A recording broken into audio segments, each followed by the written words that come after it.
Boa tarde. Boa tarde aos que forem entrando aqui. Estamos com mais uma live do Clio. Hoje falando sobre preservação. Olá, Laís. Natália já chegou, que bom. Olá, minha gente. Laura, boa tarde. Ok, boa tarde a todos vocês. Nós hoje estamos com mais uma live patrocinada pelo Instituto Clio, que é uma instituição sem fins lucrativos, e a gente lida justamente na área de preservação do patrimônio e da memória. Justamente isso que a Natália vai falar, da importância da preservação da memória de uma sociedade. O quão importante isso é para qualquer sociedade, qualquer agrupamento, a preservar a sua história. Então, ela vai falar sobre as políticas, sobre as práticas que nós devemos ter com esse tesouro que é a história de qualquer povo. A importância é tanta que a gente vê na história do mundo, né, na história universal das grandes civilizações, todas as nações estrangeiros de uma força maior, a primeira coisa que ela destrói é onde estão as memórias daquela sociedade. Então são museus, bibliotecas, arquivos, os primeiros a serem destruídos, a arderem no fogo do inimigo. Então, se ele quer destruir uma sociedade, ele destrua a sua memória. Então, essas instituições de memória, elas tem uma função muito importante na sociedade, sempre teve, e mais ainda na sociedade de hoje, porque os suportes são tantos, né? E o digital, então, tem todo um trato especial que a Natália vai nos falar. Então, é de vital importância, assim, para nós, cientistas da informação, toda essa abordagem. E sempre é importante porque muda os padrões, né, de conservação, muda a forma que nós tratamos os diversos suportes. Então, o Instituto Clio mesmo, a gente participando de vários projetos de conservação de acervos raros, públicos e privados, né?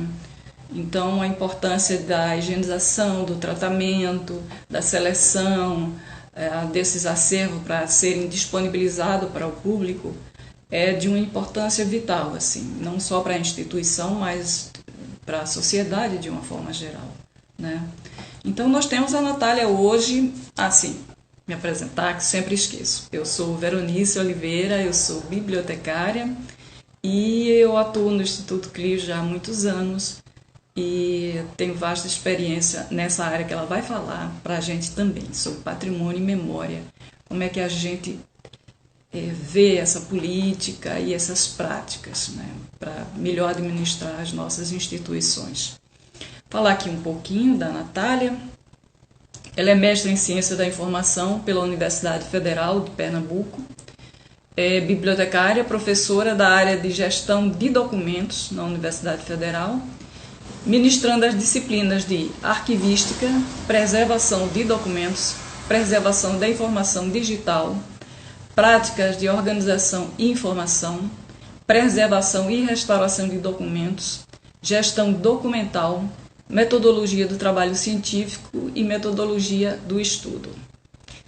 Tem experiência em planejamento e implantação de arquivos, desenvolvimento e organização de acervos, além de atuação em docência na área de fontes de informação, metodologia científica, elaboração de projeto e normalização de trabalhos científicos. Então é a pessoa certa para debater hoje com a gente esse assunto que é tão importante para todos nós que lidamos e trabalhamos e cuidamos de acervos, de instituições, de patrimônio que detém em seu acervo um patrimônio precioso que é a memória de todos nós. Então, eu vou chamar agora a Natália para que ela divida aqui a nossa tela, oferecer as informações que a gente tanto está trabalhando em busca de aprimoramento e de aprendizagem. Natália, boa tarde, querida. Oi, boa tarde. Vocês estão me ouvindo bem? Eu estou. Certo. Boa tarde, tudo bem? Espero que todo mundo esteja bem, esteja em casa, né, se cuidando nessa pandemia. Primeiro, eu queria agradecer pelo convite do Instituto Clio em participar do projeto. Eu acredito sempre que a discussão desses conteúdos traz muito conhecimento e então, quando a gente se envolve, a gente traz essa parcela de troca entre as pessoas, é muito satisfatório para ambas as partes. Então, muito obrigada pelo convite, primeiramente, Instituto Clio, e pela iniciativa também da gente estar debatendo isso, que é tão sensível na nossa sociedade, né? Falar de memória. E então, todo mundo está me escutando, tá tudo ok? Se puderem falar no chat, vai ser bem tranquilo a interação. Gostaria muito que vocês participassem, comentassem se tiverem alguma dúvida durante a minha fala, para a gente interagir bastante, ok? Isso mesmo. Certo. Pronto.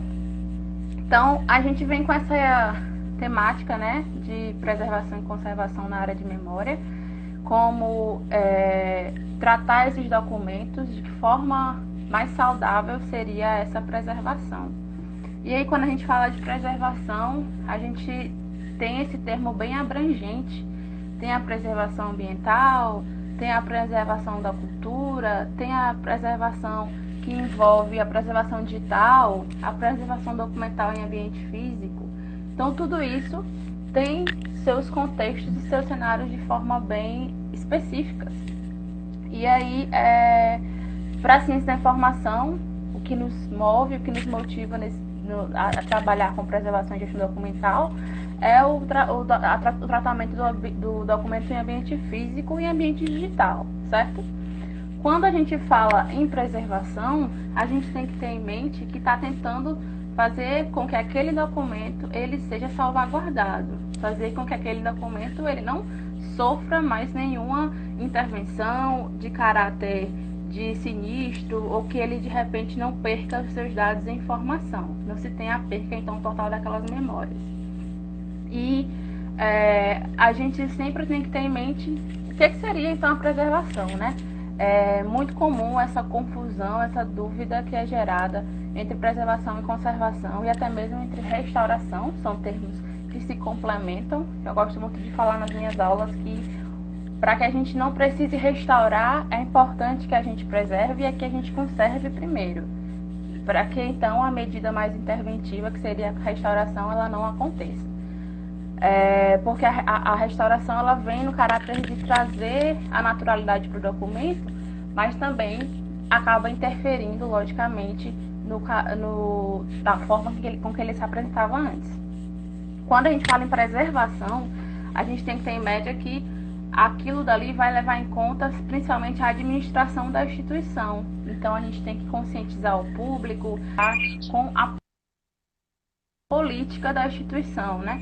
É um trabalho em conjunto, uma operacionalização. Então, a preservação ela vai tentar salvaguardar o documento através de medidas que englobarão a administração e o acervo. Da mesma forma que a conservação, na medida em que o acervo ele vai se tornar um acervo que vai tentar, né, o restaurador, o pesquisador, o bibliotecário, o arquivista que estiver à frente desse acervo, ele vai tentar se anteceder aos problemas. Quando a gente fala de preservação, voltando um pouquinho, a gente sempre tem que ter em mente uma palavra chamada conscientização.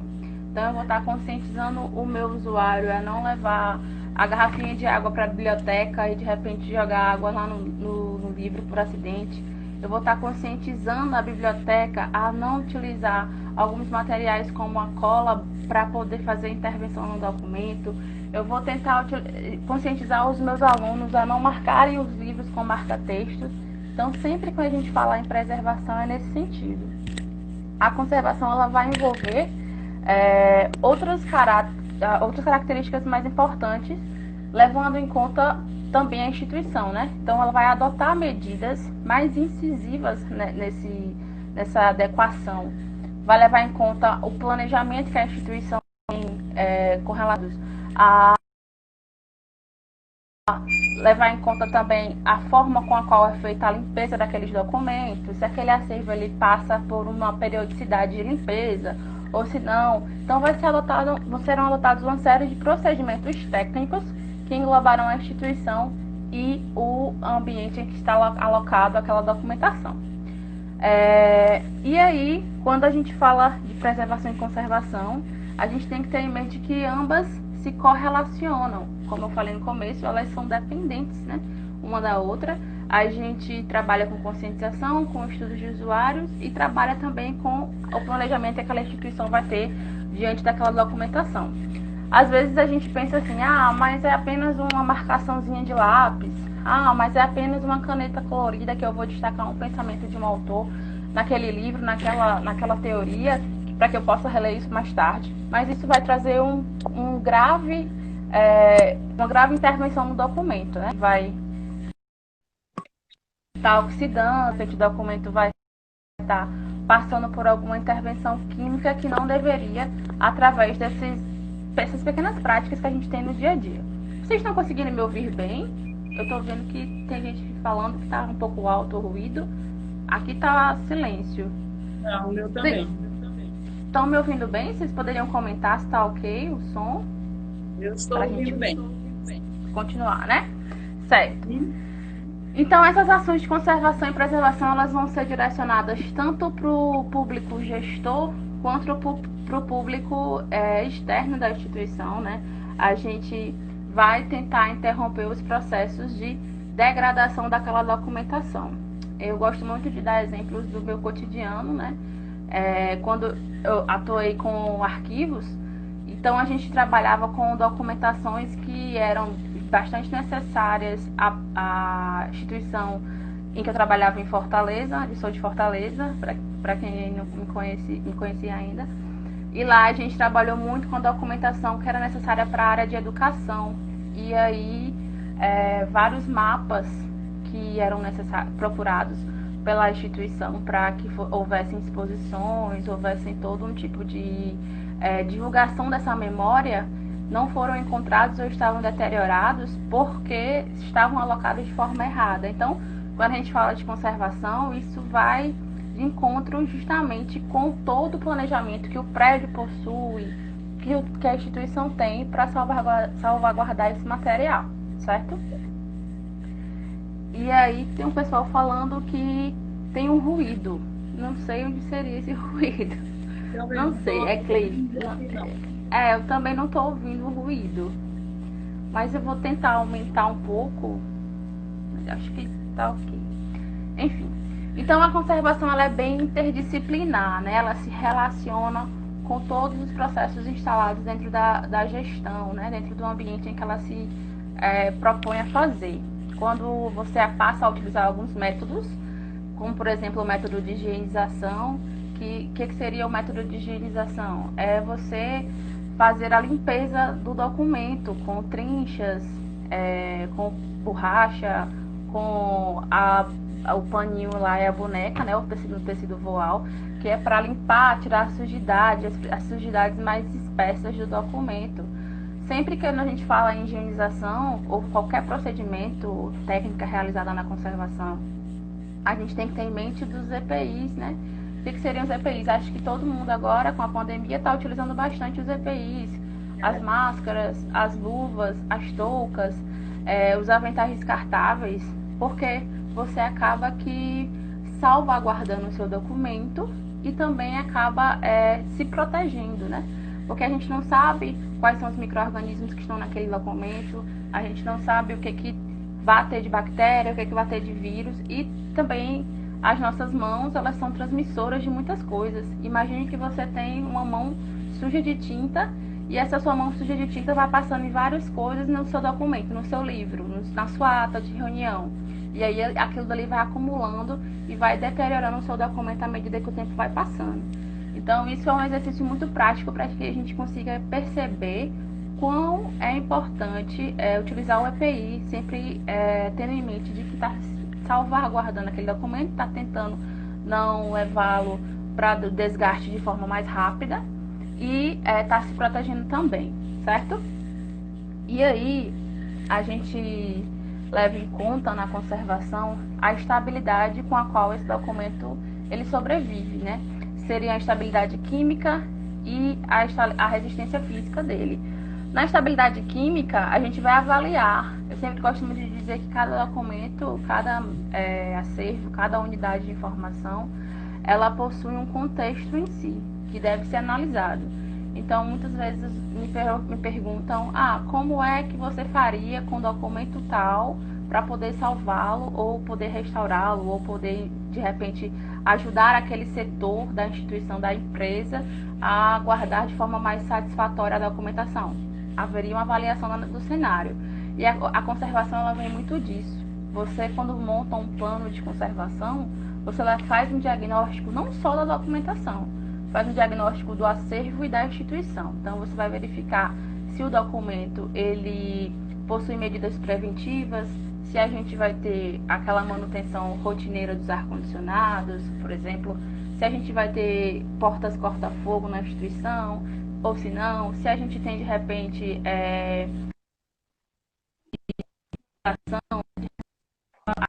uma infiltração, isso vai direcionar, vai atacar o meu documento vai sofrer com isso. Então, todas essas questões, elas são levadas em consideração quando a gente constrói um plano de conservação. Quando a gente vai elaborar isso e levar em conta tudo aquilo que o setor tem a oferecer de saída, de resposta, para eu não prejudicar a minha documentação. Trazendo para aquele exemplo do começo, quando a gente foi construir o plano de conservação, né, das secretarias, o que foi feito primeiro? Primeiro a gente fez um diagnóstico. O que seria esse diagnóstico? Procurar os setores, conversar com a instituição, procurar os responsáveis de cada setor e verificar a forma que eles estavam acondicionando a documentação. Então, os acondicionamentos eles eram feitos de forma indireta e muitas vezes cada setor tinha a sua forma de organização, cada setor tinha a sua forma de salvaguardar a documentação.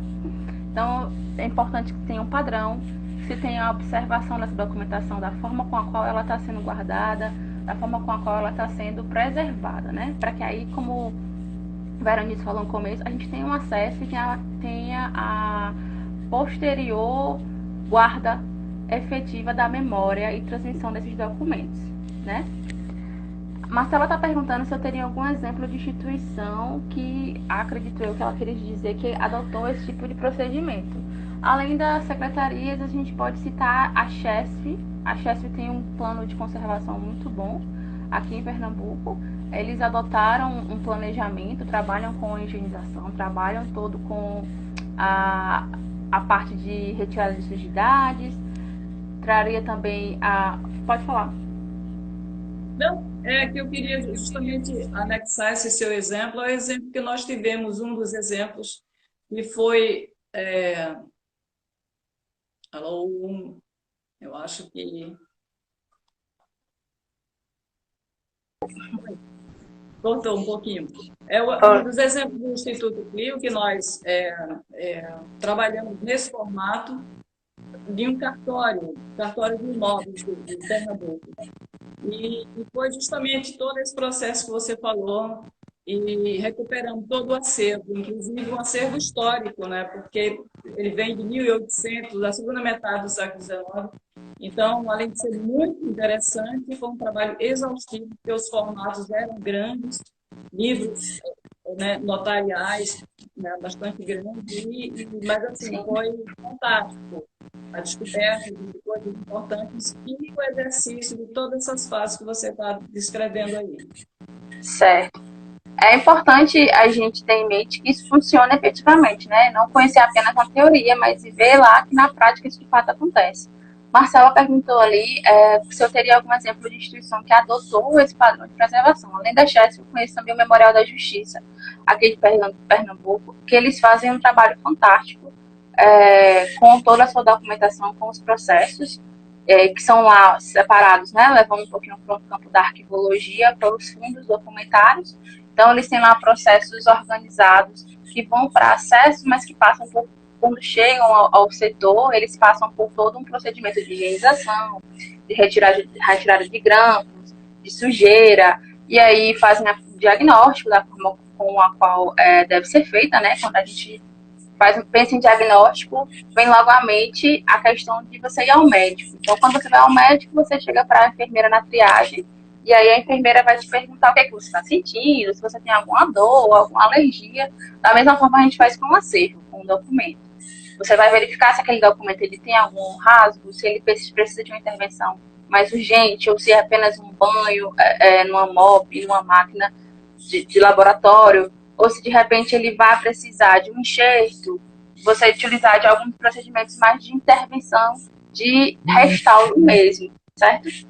Então, na fase de diagnóstico, a gente tem todo esse procedimento de fazer uma entrevista com o acervo, né? A Arelusa está falando que tem um laboratório na UFCA, que é vinculado ao curso de Bíblio, que faz esse procedimento de higienização.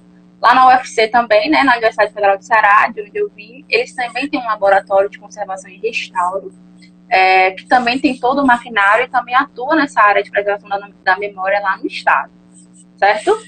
E aí, continuando um pouquinho do que a gente estava falando, sobre o destaque dos cenários, de cada um dos cada contextos que cada documentação possui, cada acervo tem, é importante você verificar a forma com a qual essa documentação está guardada, né? Se eu tenho lá uma sala com caixas de arquivo e essas caixas de arquivo têm documentação do século XVII, isso está correto? E aí a gente vai ter que verificar a iluminação dessa sala, a questão da qualidade da temperatura, verificar se existem medidas preventivas já na hora mesmo do acesso, se existe um acesso frequente ou não. Por exemplo, na Biblioteca do Estado, lá do Ceará, as obras de Raquel de Queiroz, do século XV, elas são obras que estão lá apenas para que você faça a exposição. Então, essa documentação ela não tem acesso. As pessoas veem ela apenas por vidraças, por aqueles aquários, e você não tem um manuseio daquela documentação, porque é uma documentação frágil, porque é uma documentação que já sofreu um grande processo de oxidação e que poderia até mesmo se perder tendo acesso. Então, até que momento você tem aquela questão, né, de preservar para que você tenha garantias de acesso à informação, garantias de conhecer o valor simbólico dessa documentação, né, de compreender como a memória ela perpassa sentimentos através de um documento. E aí, trazendo um pouquinho para esse campo da memória, relacionando com a conservação, eu tenho também um exemplo dos documentos de Frei Tito.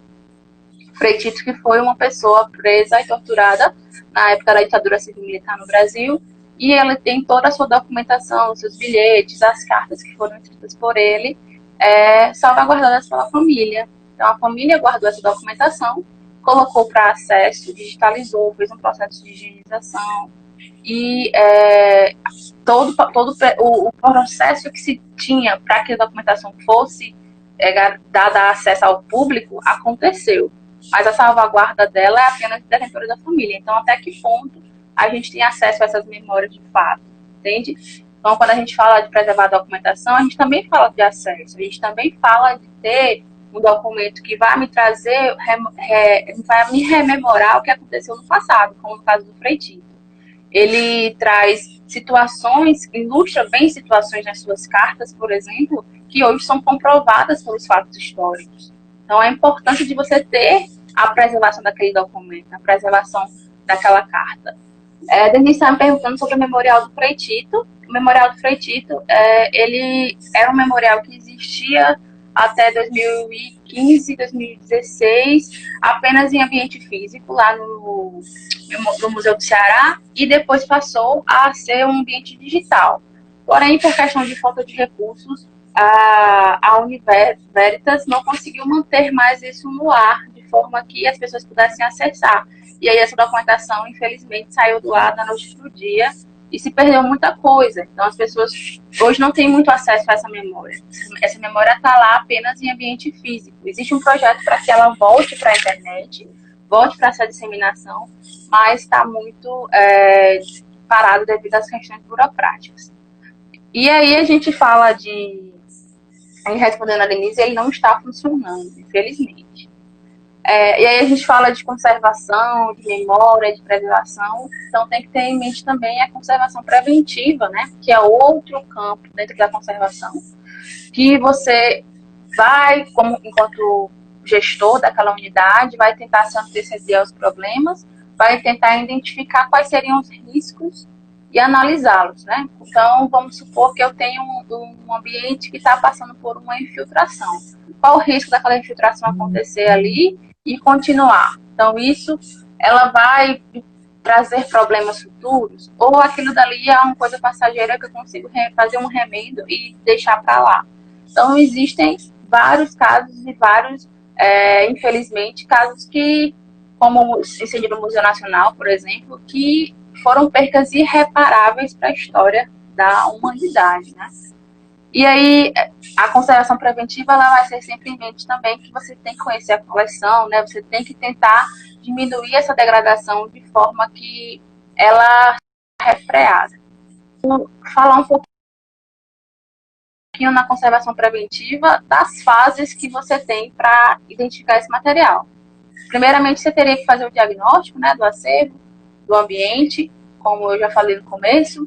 E aí, diante desse diagnóstico, você procura investigar de fato a história do documento. Brinco muito com os meus alunos nas aulas de restauração com relação à higienização, porque às vezes a gente pegava documentos livres de atas que seriam limpas, mas às vezes eram apenas folhas em branco. Ah, mas por que limpar essa folha em branco? Mas veja, uma folha em branco de 1992, o ano que eu nasci.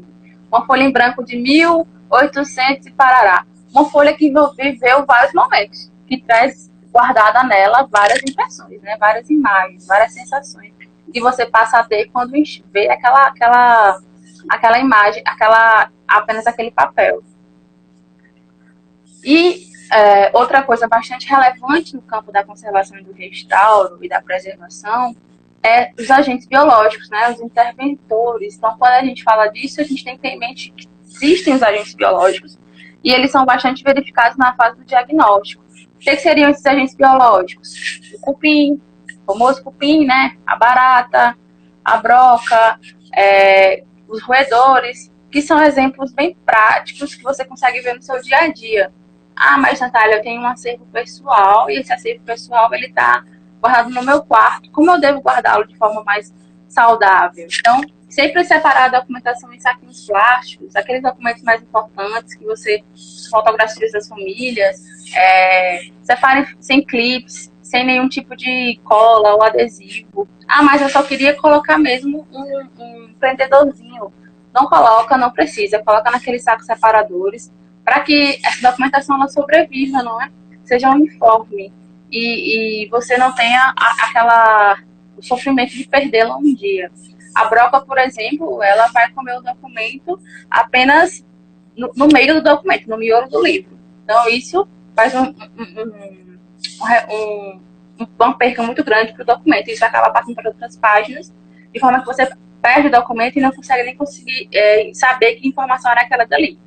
Uma prática muito comum na restauração é quando você identifica esse tipo de erro e vai tentar consertá-lo, mas aí você perdeu aquele dado que estava ali antes. Você consegue colocar aquela informação no livro de volta? Me perguntam muito isso. Não. Por quê? Porque você fere aí, lá na arquivologia, o princípio da originalidade do documento. A gente precisa manter aquele documento original.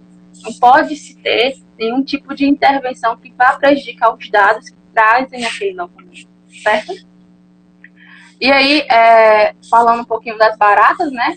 Que inimigas de todas as casas, as baratas elas gostam muito de comer as colas das encadernações. Então, muitas pessoas assim, me procuram às vezes falando, o meu livro ele tá totalmente solto, só perdeu a capa. A barata foi lá e comeu a cola que estava prendendo aquela encadernação. E isso é muito frequente, certo? Porque elas são atraídas justamente pelo que eu falei no começo. Mãos sujas de comida, fez um lanche, foi para a biblioteca, e aí pegou no livro. Isso trouxe todas as gorduras e sujidades que estavam na sua mão para a capa daquele livro, para as folhas daquele documento. Ah, mas aí eu só peguei uma coxinha na hora do intervalo e subi para a biblioteca, subi para o arquivo. Isso pode? Está errado? Está extremamente errado. Não podemos fazer isso, certo? Quando a gente fala da questão dos agentes biológicos, a gente tem que ter em mente também dos cupins, né? Os cupins também comem muito papel, eles gostam muito de fazer essa infestação de forma mais úmida, documentos que tem uma certa umidade, é uma documentação que fica guardada em salas que tem essa certa umidade, isso passa para o papel, então o cupim ele realmente acontece nas caixas. E os fungos e as bactérias. A gente consegue enxergar as bactérias e os fungos? Não consegue, mas elas estão presentes na documentação, certo? Uma sala que tem um acervo que está completamente úmido, um documento, aquilo ali vai ser certamente bactéria e fungo que se instalou naquela documentação. Porque elas vão atacar aquele documento e isso vai perpassar para as próximas folhas e às vezes se torna irrefreável. Os ratos, eles gostam bastante também, são outro exemplo de agente biológico que eu trouxe para vocês, eles gostam muito dessa questão dos ninhos, né? Então, usam documentação para fazer seus ninhos, e aí você tem maternidade de ratos indesejáveis. Porém, o pior inimigo da documentação acaba sendo o próprio homem, né? Porque às vezes a gente não toma as medidas necessárias, a gente não faz um plano de conservação para o acervo, a gente não tem em mente que aquela documentação ela é carente, ela precisa de uma atenção maior. Então, se ela me serve nesse dado momento para que eu consiga atender uma necessidade, eu dispenso ela e só vou consultá-la depois. E isso é muito frequente nos arquivos. Infelizmente, em arquivos administrativos, você tem um certo que não faz um olhar tão direcionado para a documentação, e a documentação acaba ficando de lado e sofrendo com os anos, né? Vem as poeiras, vem os agentes biológicos, vem a falta de total e absoluta de incentivo para se guardar aquela documentação, de salvar aquela documentação, e ela vai se perdendo. E aí, quando a gente percebe, isso é tarde, e deve ser feito um plano totalmente voltado para restaurar aquela documentação e fazer intervenção de fato no documento. Quando a gente fala também de agente de deteriorização, como eu falei no começo, é importante perceber a temperatura ideal para a documentação. Então, se eu tenho uma sala que está guardando as cartas da Raquel de Queiroz, né, como eu falei no começo, o livro 15 de Raquel de Queiroz, a primeira edição, eu vou colocar essa obra rara, numa sala que tem uma ambientação, uma sala que ela possua um ar-condicionado, que tem uma manutenção periódica, que existe uma luminosidade ideal, que não vai ter nenhum tipo de infiltração, que eu vá ter um acesso regrado. Então, quando a gente vai, de repente, no museu, vou trazer o exemplo aqui do Instituto Brenan, a gente faz uma visita ao Instituto Brenan, você tem várias medidas preventivas, né? Que é direcionada para o público. Não pode tirar foto com flash das obras, você não pode tocar nas obras, você não pode chegar perto de forma que você tenha um contato mais próximo com as obras. Então, isso tudo são medidas de prevenção para que você não consiga passar nenhum tipo de intervenção naquele documento, né? Quando a gente fala em evitar o uso de marcadores, muita gente me pergunta também, professora, mas o marcador é uma coisa que é de todo aluno. A gente marca mesmo, tira cópia, precisa tirar xerox, precisa marcar as falas, marcar as citações para estudar depois. Como é que a gente faz isso? Usa um lápis claro, um lápis geralmente da Faber ou de qualquer outra marca que tenha o grafite mais claro, para que você consiga apagá-lo depois com a borracha branca.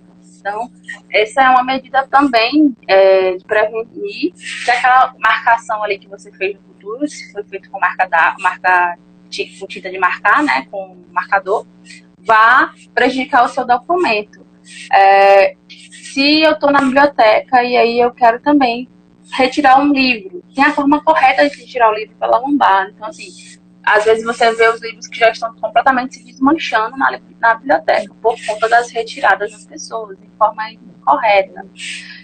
Se eu estou fazendo anotações com o marca-texto no meu texto, e esse marca-texto ele vai ser prejudicial, e eu vou trocar pelo lápis, mas eu não vou deixar de utilizar aqueles post-its no documento. Eu vou lá e marco os post-its.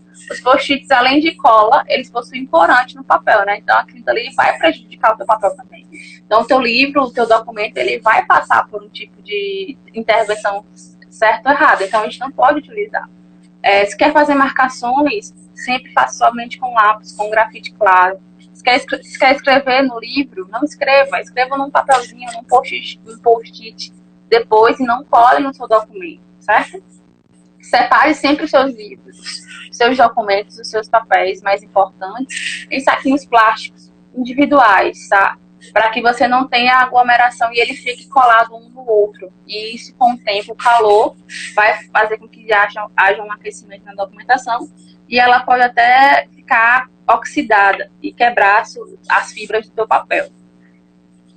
Quando a gente fala nessas dicas, né, de conservação, existem alguns materiais, alguns instrumentos que utilizamos bastante no laboratório, que eu vou citar alguns exemplos para vocês, que são as cubetas para higienização, os raladores. Os meus alunos aí do primeiro semestre das disciplinas de conservação e restauro sabem bem quem são os raladores, né? A gente tem que ralar a borracha, é um procedimento que você faz para poder fazer a higienização.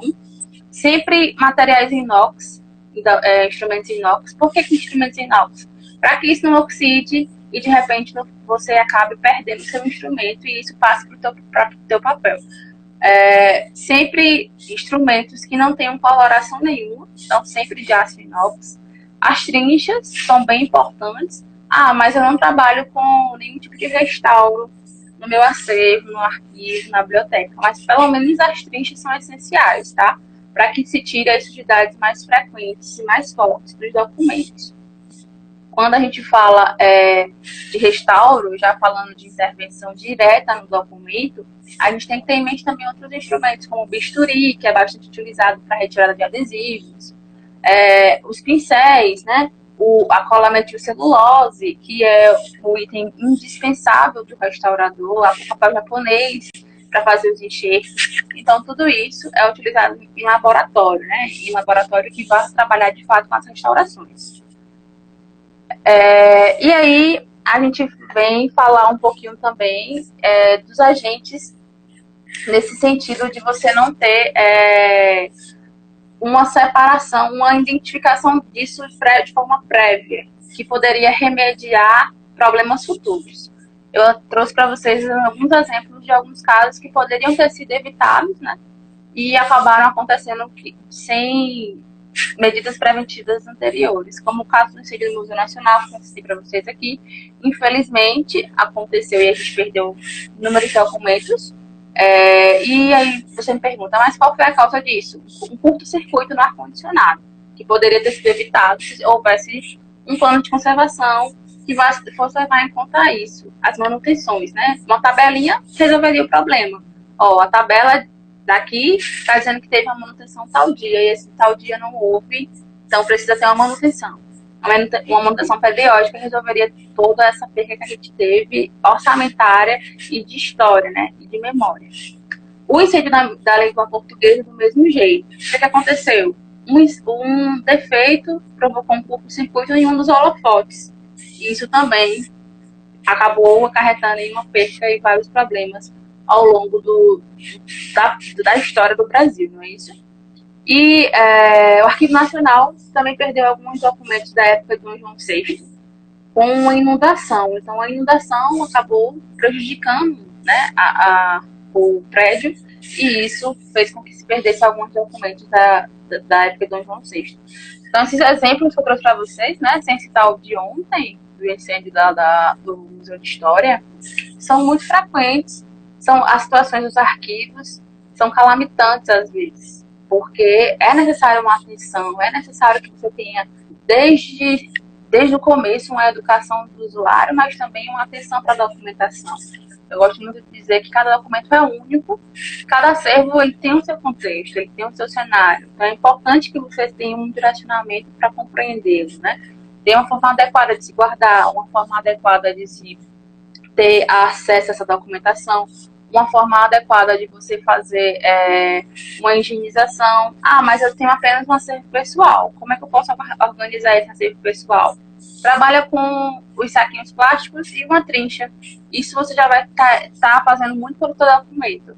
Mas eu tenho os livros, como é que eu organizo esses livros? Posso usar separadores? Pode usar separadores. Então é importante que você tenha isso em mente. Por quê? Porque a memória que traz essa documentação, a memória é única, né? Como diria Legoff. A gente tem as memórias individuais, as memórias coletivas, as memórias sociais. Então, o que seriam as memórias individuais? É o acúmulo de vivência que eu tenho Então, essa memória ela é individual, ela é minha. Então, tudo aquilo que é produzido por mim se tornou memória.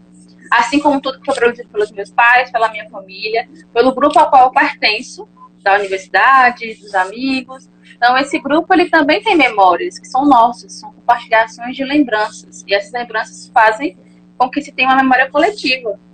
Ah, mas aí, trazendo um pouquinho para fatos históricos, a gente tem alguns fenômenos, né? O grupo da universidade participou de alguns momentos, como o momento que está passando por hoje, o momento da pandemia, que é um momento histórico, né? As gerações futuras olharão para cá e verão esse momento que passamos.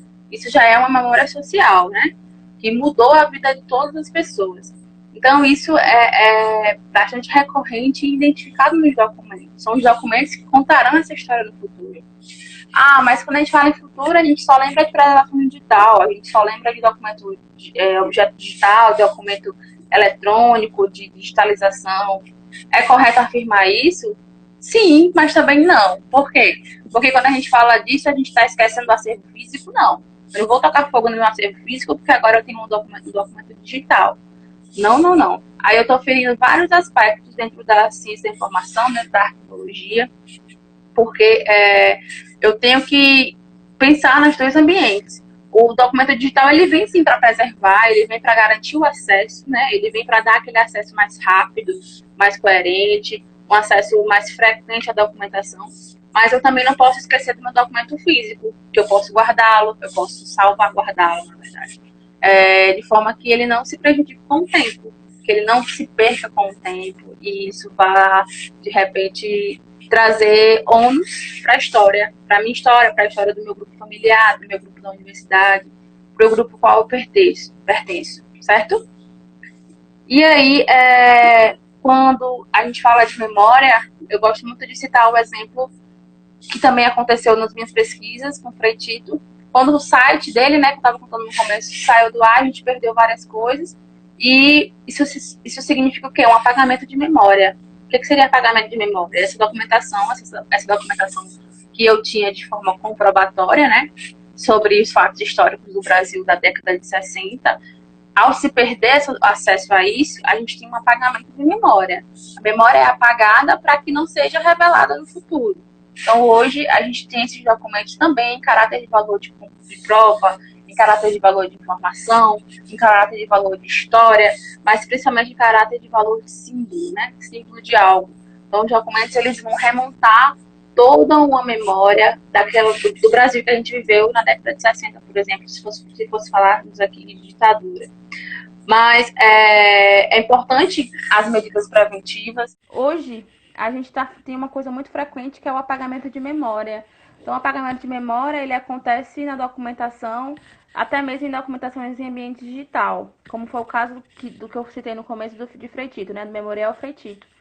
E aí, esse apagamento de memória traz ônus para a sociedade, porque você não vai ter acesso ao documento, não vai ter acesso à preservação daquele documento, né, da forma com a qual ele foi disseminado, e não vai saber, vai perder o seu valor histórico, vai perder o valor simbólico que você tem naquela documentação. Respondendo à pergunta da Laura, né, que fez ali aquela pergunta sobre os separadores, se eles devem estar dentro das pastas, quais seriam esses tipos de pastas? Então, a gente tem vários tipos de pastas voltadas para isso, né? Tem as pastas, não só as pastas AZ, mas também aquelas pastas que já vêm com as separações. Então, hoje você consegue comprar uma pasta dessa para documentos pessoais por um valor acessível, um valor entre 20 e 30 reais, que você vai ter os saquinhos separadores dentro já da própria pasta. Então, ela vai acondicionar o teu documento de forma que você não tenha nenhuma perca e ele vai estar guardado de forma segura, tá? Então, esse seria um exemplo que eu poderia dar para você. Com relação às caixas arquivo, por exemplo, quais seriam as melhores? De papelão ou as de plástico para guardar documentos? Aí, existe uma grande discussão dos próprios pesquisadores com relação a isso. Qual seria a melhor caixa arquivo para guardar os documentos? Vai depender de como o teu acervo está sendo salvaguardado. Se aquele acervo está guardado em caixas arquivo de papelão, então você tem que pensar sempre na questão da temperatura, para não esquentar e de repente iniciar aquilo ali um sinistro indesejado. Se são de plástico, lembrar sempre da organização da sua documentação, né? Não deixar a caixa muito cheia, porque às vezes as caixas elas ficam tão sobrecarregadas que acabam se abrindo, acabam se perdendo a uniformidade, certo? E aí a gente tem uma questão voltada para a garantia do acesso a essa informação, como eu estava falando antes de cortar, com relação a você ter acesso a esses documentos. Então, por que é importante preservar? Por que é importante conservar? Por que é importante você ter acesso às garantias de informação dessa documentação? Porque são memórias construídas por nós mesmos, para nós mesmos no futuro. Então, acho que é importante demais você você ter esse conhecimento e já essa garantia, né, de enxergar o teu documento não só como um papel velho, ou não só como um papel que está ali pertencente a algum momento da tua vida, mas como algo que traz um leque de sensações, um leque de sentimentos partilhados por você e suas memórias, sejam elas coletivas, sociais, independentemente do formato, certo? E é isso que eu tinha para falar para vocês. Eu acredito que se alguém tiver alguma pergunta, podem fazer. E aí eu tô aqui disponível para responder, certo? Muito bom, Natália, porque você foi muito objetiva, né? E essas coisas do dia a dia é que importa para a gente, né? É o Sim, fazer, a prática. Então, muita gente peca no sentido de não dar esse ouro ao bandido, né? Dizer como é que a gente faz, né? E você foi sim. muito feliz nessa sua colocação. Eu quero parabenizar você Muito pela obrigada. sua didática e sua maneira de colocar o assunto. Foi muito profissional, objetiva e clara, assim, até para o leigo, né? Certo, Então, muito obrigada. acho que a gente já está encaminhando para o final, e eu queria agradecer, em nome do Instituto Fio, a sua participação, a sua gentileza, e eu queria assim, estender o convite para mais na frente a gente fazer outra live com outros assuntos, já que você tem outras disciplinas também de Sim, interesse. com certeza. Sim, com Então, certeza. antes de você se despedir, eu queria dizer que esse vídeo, logo depois, ele vai estar no IGTV. Depois nós vamos disponibilizar, vamos ver se precisa de alguma adição com esses cortes que houve, né? A gente Sim, vai fazer uma edição e botar no nosso canal do YouTube, Instituto Clio, e vai remeter também para o nosso Facebook, Instituto Clio. Então, certo. Natália, é, para as suas despedidas aí dos nossos seguidores. Tá ok. Obrigada, Veronice. Como eu falei no começo, né? Eu agradeço imensamente pela participação, pelo espaço em estar falando sobre isso. Como você bem falou, às vezes são medidas e práticas do dia a dia que a gente pode mesmo tomar e se tornar facilitador nas nossas vidas no futuro. Agradeço demais as pessoas que estão assistindo. Quero deixar registrado que é sempre um prazer conversar com vocês. Sempre, se tiverem alguma dúvida que não foi respondida ou algo que quiserem falar, sempre estou disponível para responder. E é isso. Muito bem. Então, nós agradecemos mesmo. Acho que deu mais uma cortadinha aí. Mas depois de amanhã, quinta-feira, a gente vai estar aqui de novo. Opa! Então, eu estou me despedindo aqui para quinta-feira estarmos de volta aqui às 14 horas. Eu acho que com a professora Siebra. Nós vamos Certo. discutir bem, bem importantes, ok? Então, Tá. minha gente, muito boa tarde. Natália, querida, muito Beijo. obrigada. Você foi 10. Parabéns. Obrigada. Tchau, tchau. Tchau, minha gente, boa tarde e até quinta-feira, se Deus quiser. Tchau, tchau. Tchau, tchau.